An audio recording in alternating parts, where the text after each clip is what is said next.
Some people, and I mean this with full affection, cannot stop themselves. In the middle of an otherwise completely normal conversation, they will volunteer the information that a day on Venus is longer than a year on Venus.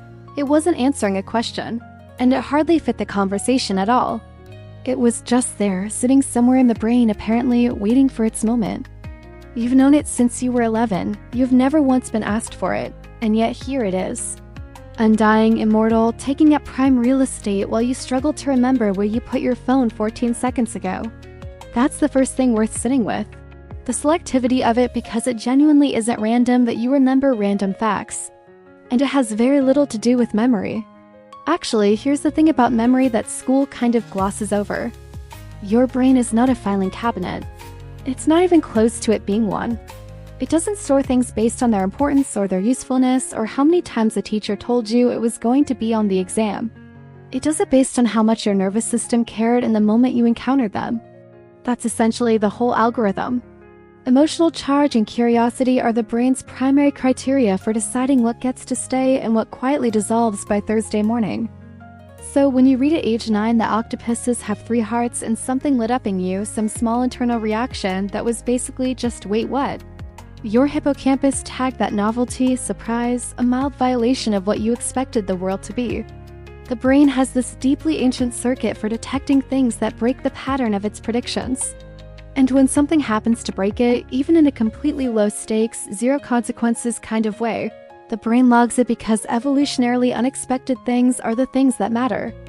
You didn't memorize that fact, but you found it delightful. And delight, it turns out, is apparently enough. In 2014, a team of researchers at UC Davis published a study that found something quite strange. When people were in a state of high curiosity, they didn't just show better memory for the information they were curious about. They also showed improved retention for completely unrelated things they encountered during that same curious state.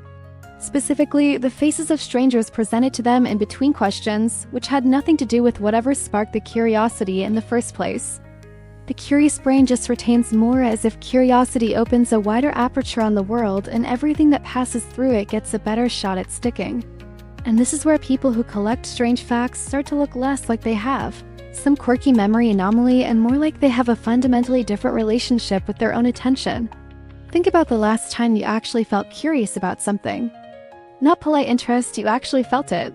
That slightly uncomfortable pull toward a thing. The feeling of a question forming that you didn't intend to have. For some people, this happens constantly. A word they don't recognize, a headline with missing context, an offhand statistic that doesn't quite add up. The curiosity is almost involuntary, almost reflexive. And so the memory that follows it is too. They're not trying to retain information. They're just perpetually make quest about the world, and the answers keep accumulating. There's a well-accumulated personality dimension called openness to experience. And people who score high in it tend to find novelty genuinely rewarding rather than vaguely exhausting. And that's not a small distinction. The person who finds a Wikipedia spiral satisfying is experiencing something real and neurologically distinct from the person who finds it draining. The dopamine response to learning something unexpected is measurable.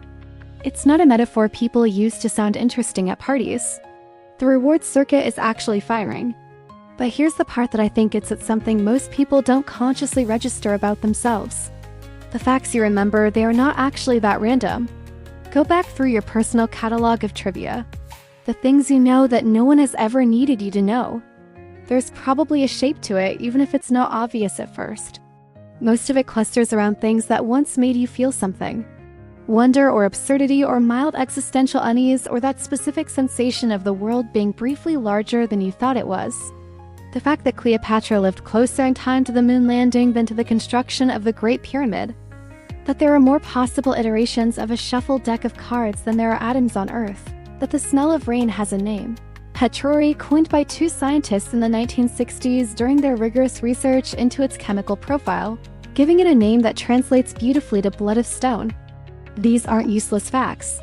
They're the residue of moments where reality briefly exceeded your expectations of it. Little fault lines where the ordinary world cracked open and showed you something underneath. And people who collect them, whether they realize it or not, are often people who are quietly oriented toward that feeling, the feeling of scale. of the world being stranger and more intricate than it presents itself as on a normal Wednesday afternoon.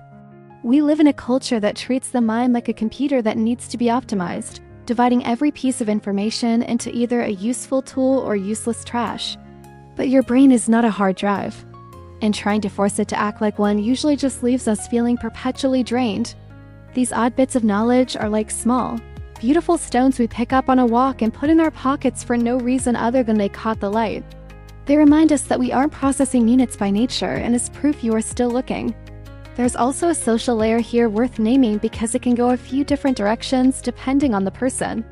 For some people, the fact remembering is genuinely internal, a kind of low-grade ongoing sense of being in on something. For others, sharing the facts is most of it. And this isn't shallow even when it can look that way from the outside. Sharing a strange true thing about the world is actually a form of intimacy. It's an invitation. Come find this as interesting as I do. It's a bid for a very specific kind of connection with someone who will look up from whatever they're doing and go, "Wait, really?" The people who do this most compulsively are often the ones who got genuinely excited about something as a child and were met with in one way or another that's enough. That they were too much. That no one needed to know that, and they kept doing it anyway because acting like you don't care about a world this fascinating never made any sense. It still doesn't. So if you're the person at the dinner table who just mentioned unprompted that a shrimp's heart is located in its head, this is for you. You're not malfunctioning or failing to prioritize the correct information or wasting bandwidth on things that won't help you. You just have a brain that takes the question, what even is this world? Seriously, somewhat against your will on a fairly continuous basis and quietly files the answers somewhere permanent. There are worse ways to move through a life than staying genuinely curious about it. That might actually be the whole point of having a mind after all. A small reminder, and I only mention things I'd actually use myself. There's a link in the description to a bundle I think a lot of you will find genuinely useful. It's a collection of 7-day guides and planners built around the things that most people watching are quietly dealing with. Clearing the mental backlog, rebalancing your dopamine so your brain stops craving constant noise, actually fixing your sleep rather than just thinking about fixing your sleep, and rebuilding your focus one day at a time. Each one gives you a specific daily action, which honestly is the part most psychology content skips. It's in the pinned comment too. So I hope you check it out. And don't forget to subscribe and hit the notification bell so you don't miss out on my future uploads. See you there!